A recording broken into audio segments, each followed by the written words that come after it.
Bien, en este caso, en la parte 7, es lo siguiente. Nosotros vamos a tener dos números, por ejemplo z, que en este caso va a ser un medio más raíz de 3 sobre 2 por i. ¿Okay?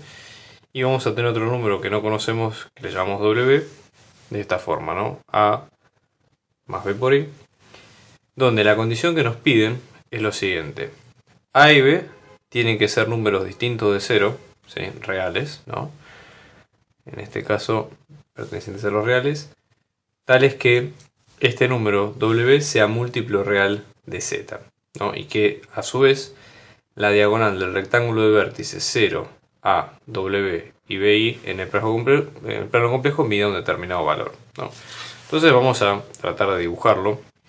En realidad el dibujo que vamos a hacer es simbólico, más que nada porque nosotros no tenemos forma, digamos, de saber cuál es w. Entonces nada, vamos a ponerlo en forma representativa en el primer cuadrante, ¿no? Sabemos que es el primer cuadrante, o puede ser también el resto, pero digamos tiene que ser no nulo. Vamos a ponerlo por default en el primer cuadrante, ¿no? Entonces tenemos acá. Bien. Entonces, por ejemplo, z, ¿sí? Tenemos las dos partes positivas. Entonces, en este caso vamos a tener un medio. Y luego tenemos raíz de 3 sobre 2, más o menos en forma aproximada, ¿no? Y después w tiene esta forma más o menos de acá. A modo ilustrativo esto, ¿no? Entonces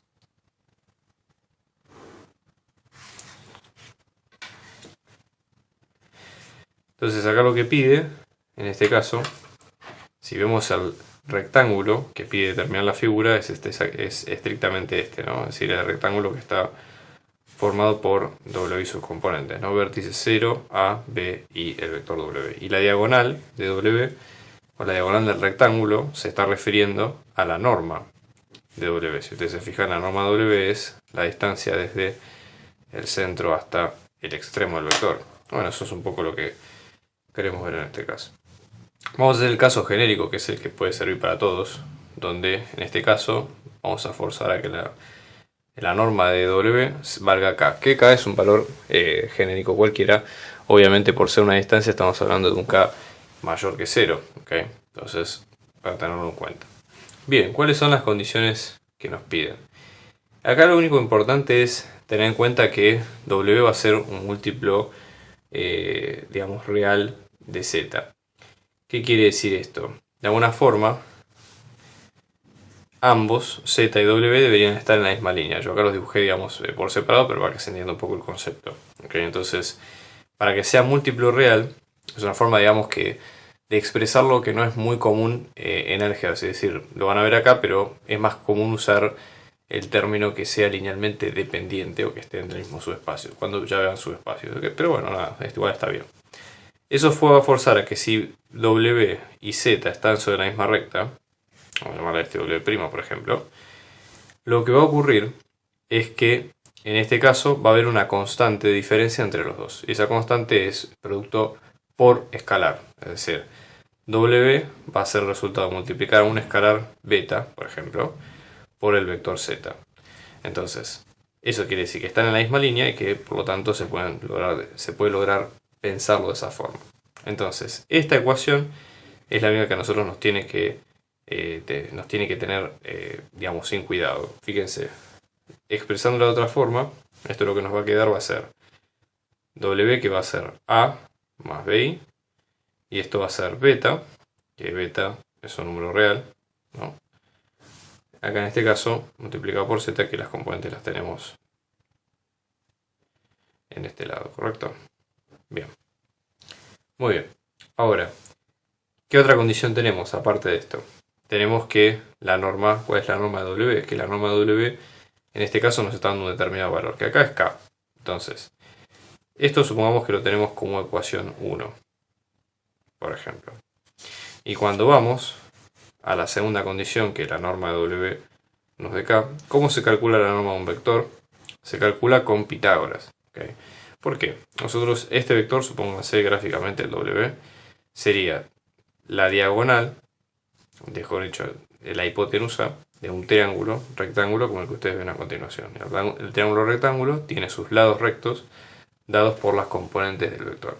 ¿Sí? Eso sería un poco el concepto. Entonces, en ese caso, ¿sí? Vamos a verlo de la siguiente forma. Fíjense, para arrancarlo para ver lo que ocurre en la primera ecuación, vamos a hacer la siguiente igualdad. Observen ustedes, ¿no? De acá de 1 nos vamos a tener.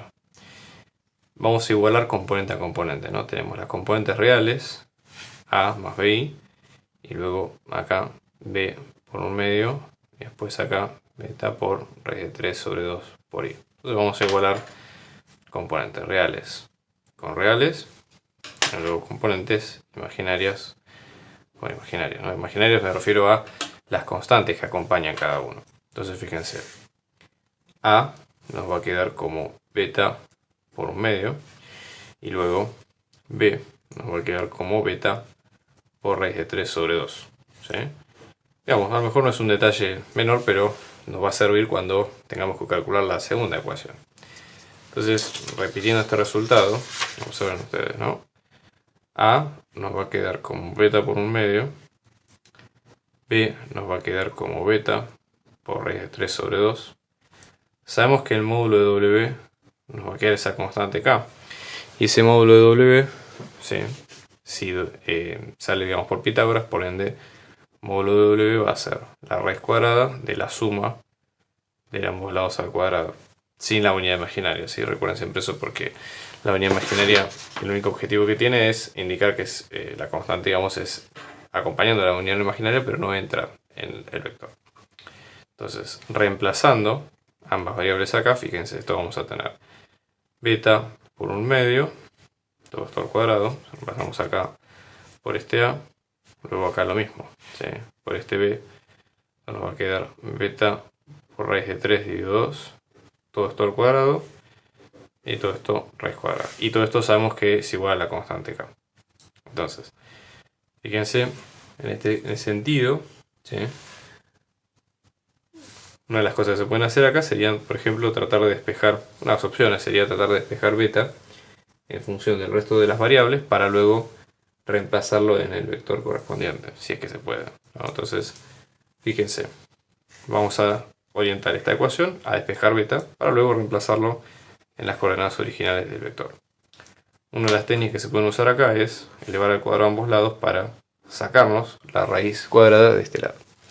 Entonces, esto nos quedaría, fíjense, vamos a copiar acá, beta por un medio, todo al cuadrado, más beta por raíz de 3 sobre 2, todo al cuadrado, esto es igual a acá al cuadrado. Podemos reemplazar, hacer la distributiva, digamos, de la potencia en ambas partes. Esto nos va a quedar como beta al cuadrado por un cuarto.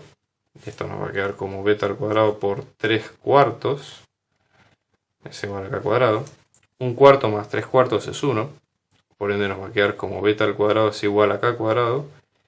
Y por ende, cuando apliquemos las raíces cuadradas, lo que nos va a quedar básicamente es la igualdad de los módulos. Se van a pasar ambos valores a módulo, ¿no? Entonces vamos a tener beta módulo es igual a K módulo. Y esto, si lo abrimos, nos queda que beta nos va a quedar menos K, beta sub 1 si quieren, y beta sub 2 como K positivo. Entonces, los dos puntos, ¿sí? O los dos Ws serían con beta es igual a K, vamos a tener que W nos va a quedar como K por un medio más K por raíz de 3 sobre 2 por I, y con beta igual a menos K,